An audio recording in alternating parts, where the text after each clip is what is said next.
Salam sehat, tetap semangat, bersatu, berjuang, menang.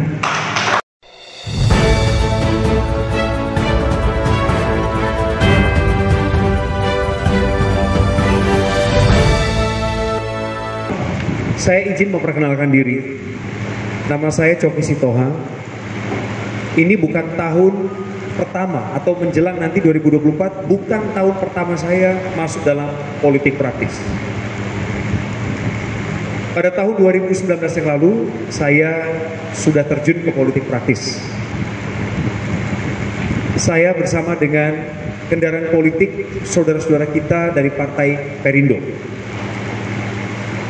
Itu terjadi di tahun 2018. Persiapan itu dari tahun 2018. Saya bergabung saat itu atas dasar panggilan saya sebagai warga negara Republik Indonesia yang ingin melayani negeri dengan kapasitas yang lebih besar.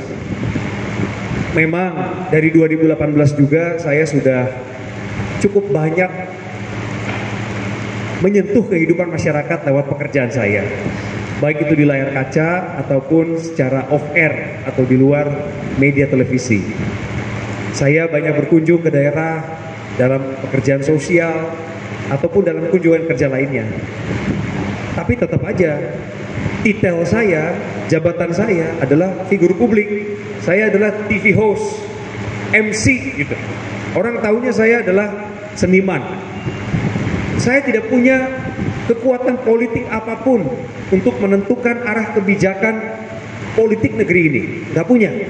Meskipun kami kenal dengan banyak sekali kalangan, eksekutif, legislatif, judikatif, tetap aja saya bukan seorang yang punya alat kekuasaan. Saya yakin sekali kakak-kakak yang datang hari ini berpikir tentang konteks yang sama. Kakak-kakak sudah berkarya, bekerja di masing-masing bidang, sukses di sana, konsisten dan tekun.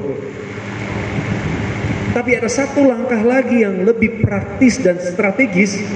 Kalau kakak-kakak maju ke pemilihan legislatif, duduk di kantor dewan, meringankan langkah kaki, turun ke lapangan, di situ kakak-kakak punya legitimasi.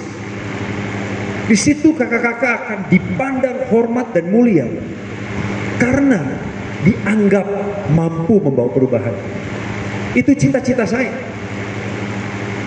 Pada tahun 2019 kami dicoblos oleh 38.132 suara. Itu yang masuk pada Jabar 1. Waktu itu saya bertanding di Jabar 1 bersama dengan kakak kita Muhammad Farhan. Kakak Farhan meraih 50.000 suara. Saya, puji Tuhan, alhamdulillah 38.132 suara. Yang secara hitung-hitungan matematis seharusnya kami menerima amanah untuk melayani di DPR RI di kursi ke-6 dari 7 yang diperebutkan. Namun karena Partai Perindo saat itu mentok di angka 2,7% secara suara nasional, maka otomatis semua caleg yang dianggap mampu untuk membawa suara layak memperjuangkannya di DPR RI gugur otomatis. Maka 2019 bagi saya pribadi bukan kegagalan. Itu adalah suatu hikmah, pembelajaran dan awal mula yang baik bagi saya. Termasuk introspeksi. Introspeksi untuk saya dalam memilih kendaraan partai politik selanjutnya. Nasdem adalah salah satu yang saya pikirkan sejak lama. Tapi butuh pengorbanan, Kak. Tetap aja butuh pengorbanan. Saya harus berani ambil keputusan. Bahkan di tahun 2022 ini saya mulai berani untuk pakai seragam partai dalam konteks yang tepat. Memang perlu strategi khusus dan saya ingin mengulang strategi yang sama yang sudah saya pakai waktu kami berjuang di kota Bandung dan kota Cimahi pada 2018-2019. Kakak-kakak, kalau kakak-kakak bertanya sama saya, Kak Coki, itu 38.132 suara dikemanain? Jawaban saya, di forum ini aja ya. Saya nggak tahu. bagaimana harapan mereka sekarang ngapung, ngambang, tak kemana melihat saya tidak dapat berkontribusi lebih besar untuk mereka. Karena saya tidak punya alat kekuasaan itu. Lagi pula, sejak pertandingan 3 tahun yang lalu, sekali lagi konteksnya buat di ruangan ini aja, saya tidak dianggap sebagai bagian daripada fungsi penting pembinaan partai di rumah yang terdahulu. Tidak ada komunikasi, tidak ada kejelasan bagaimana kita akan menata ini kembali jika kemudian di kemudian hari nanti saya masih akan bersama-sama dengan mereka. Itu walau alam semua di belakang. Maka saya pikir rencana Tuhan tetap terbaik bagi saya ketika saya bertemu dengan kakak ketua Saan Mustafa di Jakarta beberapa bulan yang lalu. Dan pada saat itu beliau mengapresiasi kerja kami di Jawa Barat, di Jabar 1. Laporan ini juga dikonfirmasi oleh kakak Farhan sebagai sesama rekan pejuang. Dulu kan kami berjuang sama-sama untuk 01, Pak Jokowi dan Pak Maruf Amin. Di sisi lain kami beririsan karena kami mencari simpatik dari konstituen yang ranahnya sama, di kota yang sama. Tapi di sisi lain kami berjuang untuk presiden yang didukung oleh partai yang sama, meskipun beda kendaraan. Masalah komunikasi ini menandakan bahwa tidak semua partai politik punya kultur komunikasi yang jelas dan baik, transparan. Bisa saja di bibir mereka bilang kita keluarga, tapi pada prakteknya jauh dari kekeluargaan.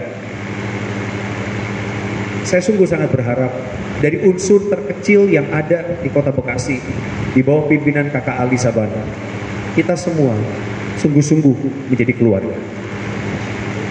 Saya berharap kita sama-sama menyadari bahwa setiap individu itu penting dan nggak ada orang yang nggak punya kontribusi di tempat ini. Saya akan mempergunakan strategi yang kurang lebih sama untuk 2022 nanti, seperti yang pernah kami perbuat di Kota Bandung dan Kota Cimahi 2019 yang lalu. Kakak-kakak yang baik, rekan-rekan dari sayap partai, tentu saja saya memohon dukungan. Tentu saja saya tidak akan malu ngomong ini. Saya membutuhkan dukungan rekan-rekan.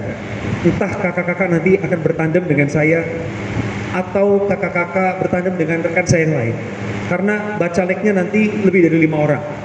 Nanti pada saat DCS, kemudian DCT udah mulai kelihatan lah mana yang akan bertahan dengan kita untuk meraih mimpi cita-cita kita duduk di DPR RI, duduk di DPRD Kota Bekasi, bahkan DPRD Provinsi Jabar. Dari sini, dari Bekasi.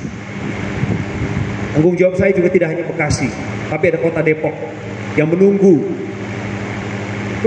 sentuhan dari kita. Saya mohon dukungan doa dari saudara-saudaraku.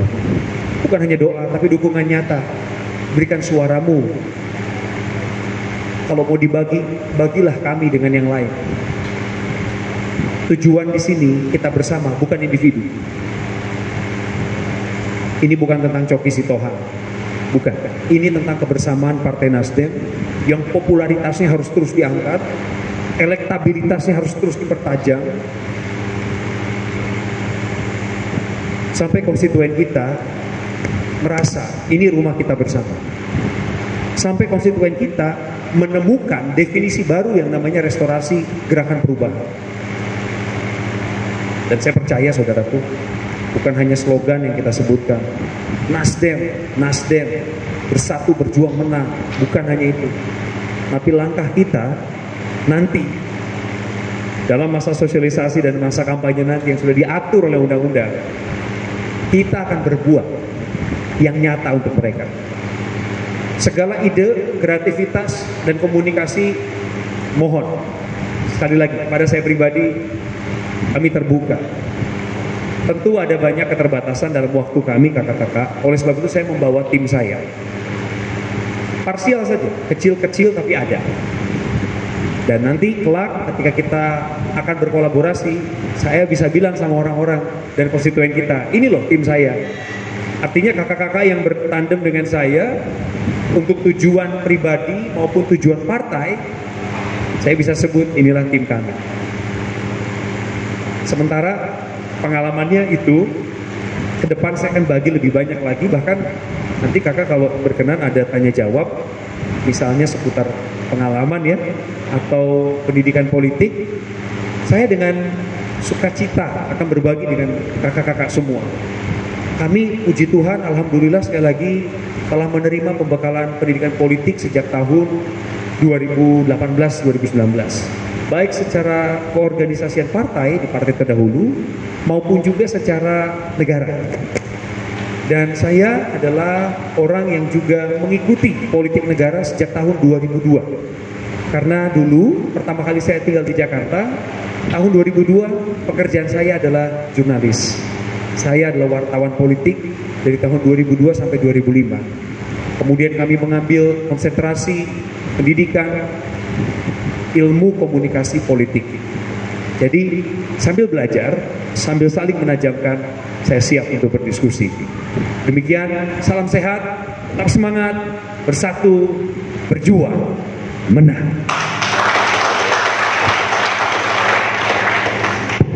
Luar biasa.